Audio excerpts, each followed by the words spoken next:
En esta ocasión vamos a resolver el problema 7.3 del libro de Diseño en Ingeniería Mecánica de Sieglein. Bueno, en este problema corresponde al tema de árboles y ejes. La gráfica del enunciado sería el siguiente. Básicamente acá me está pidiendo que diseñe el diámetro mínimo de este eje, es decir, un eje, bueno, un árbol de diámetro constante. Pues mi nombre es Franz y vamos a ver. Bueno, lo primero que podría hacer acá es básicamente llevarlo a las unidades en las cuales me sea más cómodo trabajar. En este caso lo voy a llevar a milímetros, en este caso las pulgadas a milímetros lo anotamos ahí.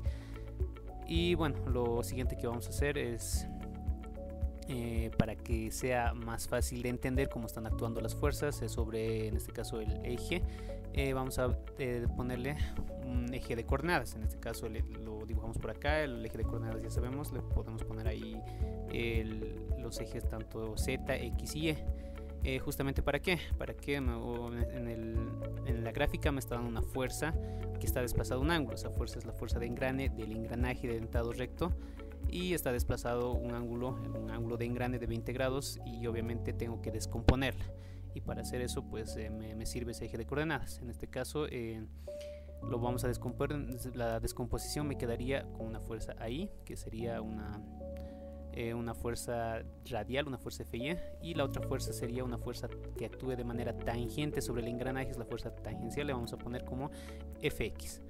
Bueno, una vez que ya tenemos, bueno, ya sé lo que quiero calcular, ojo que no tengo ninguno de estas fuerzas, pero lo que sí tengo, lo que sí me está dando el enunciado es un torque que está empezando acá, y bueno, eso lo puedo considerar constante hasta el engranaje. Por ende, si tengo un momento torsor, y pues puedo calcular la fuerza tangencial, en este caso Fx. No es muy complicado, hacemos las operaciones que corresponde y calculamos. Una vez que tengo la fuerza Fx, es simple trigonometría, puedo pasar a calcular lo que es F, la fuerza de engrane, que quedaría como un dato, ¿no? Y obviamente con ello también puedo calcular lo que es la fuerza radial, la fuerza FY que le he puesto de nombre. Calculamos, aplicamos trigonometría y me sale el siguiente resultado. De acá, con los valores que voy a trabajar son con las componentes, ¿no? Que son Fx y Fy, por obvias razones, ¿no? Una vez que ya tengo todo esto, pues lo que paso a hacer el cálculo y análisis. En esta parte lo que tengo que hacer es calcular todo lo que me haga falta para analizar este árbol, en este caso reacciones, momentos, etc.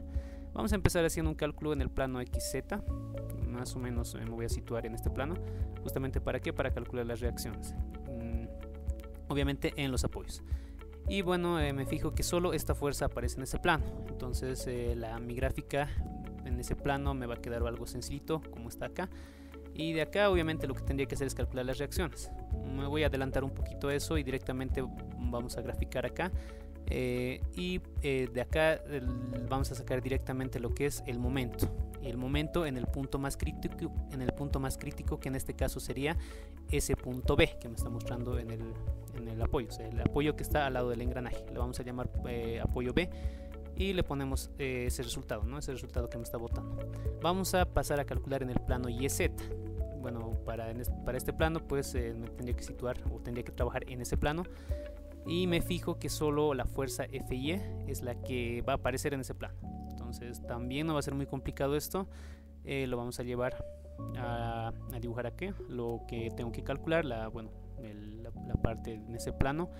Y bueno, lo mismo, me voy a saltar la parte de las reacciones, lo voy a hacer directamente y voy a encontrar el momento en el punto más crítico. El punto más crítico, que en este caso según la gráfica me dice que es el apoyo que está al lado del engranaje. Y bueno, el valor que me está botando es este valor. Entonces ya tengo calculados los momentos en ambos planos. Lo que me sirve a mí es pues la resultante, ¿no? Entonces para ello voy a aplicar Pitágoras y me sale el siguiente resultado. Una vez que he hecho esto pasamos al siguiente paso, que sería la estimación del diámetro. Esta estimación pasaría a ser lo que es el análisis estático, ¿no? Entonces vamos a utilizar una formulita bastante sencilla que bueno, es de un libro del Decker. Entonces es bastante sencillo. El sigma y de diseño se puede calcular porque ya tengo el sigma de fluencia de datos, tengo el factor de seguridad, calculamos y bueno, con esto, repito, podemos estimar en un análisis estático el diámetro mínimo de mi eje. En este caso va a quedar de la siguiente forma. Redondeando y llevándolo a milímetros quedaría como 35 milímetros. Una vez que hemos hecho esto, pasamos a la parte más interesante, que sería el cálculo a fatiga. Para el cálculo a fatiga, la fórmula es más completa, ¿no? Vamos a utilizar una fórmula más completa que me va a ayudar para hacer este cálculo, bueno, para este recálculo del diámetro. Vamos a ir por partes y vamos a calcular el factor KF, que sería el factor de concentración de esfuerzos a fatiga. Corresponde ser una fórmula, que de esta fórmula pues tengo que anotar otra fórmula justamente que es para ese factor Q que se muestra ahí, y también es una fórmula, no lo anoto. De ahí el factor alfa sale de tablas, hay incluso formulitas, pero vamos a utilizar en este caso 0,250, que repito sale de tablas, no es muy complicado eso. El ρ, que es el radio de entalle, pues lo consideramos 1. ¿Por qué? Porque me está dando tengo un eje de diámetro constante, ¿no? Lo puedo considerar como 1. Sale ese resultado. El KT, que sería el factor de concentración de esfuerzos estático, también sale de tablas. Justamente eso es para una sección de donde haya apoyo, es 2.5. Metiendo todo eso a la fórmula, el factor de concentración de esfuerzos a fatiga sale 2.2. Bueno, esto ya estaría calculado. Pasamos a calcular otro parámetro interesante de esa fórmula grande, y vamos a calcular el factor, el esfuerzo a rotura corregido. Sería la siguiente fórmula, que es una gama de factores multiplicado por el esfuerzo a rotura. Entonces de acá vamos a primero calcular lo que es el esfuerzo a rotura.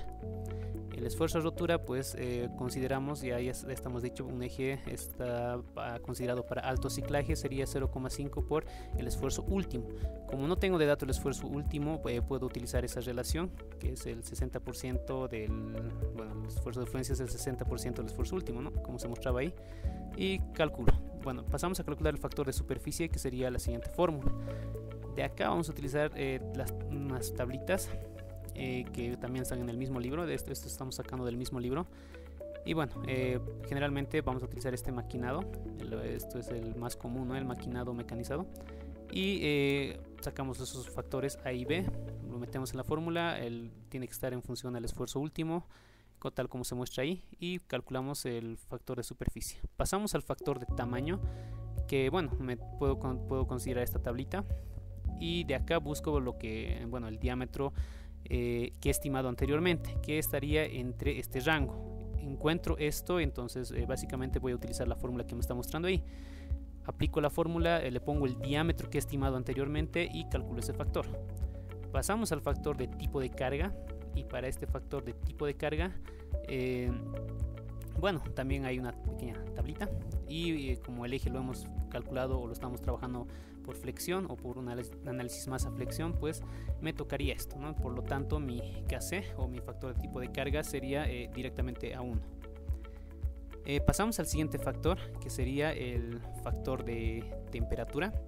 Para este factor pues hay también tablas, solo que en este caso directamente lo vamos a tomar como 1. Se considera este factor cuando tengo temperaturas superiores a los 300 grados centígrados, ¿no? Entonces en este caso no me da ni ese dato, entonces directamente 1. El último factor sería el factor de confiabilidad. Para esto sí vamos a utilizar una tablita. Generalmente podríamos tomar una media de una confiabilidad del 95%, que más o menos está acá. Y me voy al extremo derecho y ahí me está botando lo que es el factor KE, y me lo anoto acá. Este factor va a ser 0,87, ¿no?